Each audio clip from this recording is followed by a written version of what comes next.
Hello, I'm Soumya Shenoy.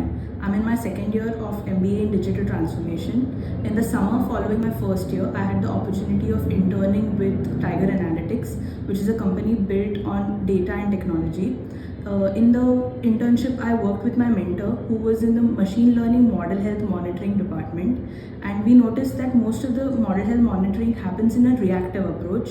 So the two of us came together and came up with a technology or a software that could help with proactive model health monitoring, which is a new approach. And he used my pitch deck to pitch to the clients as well.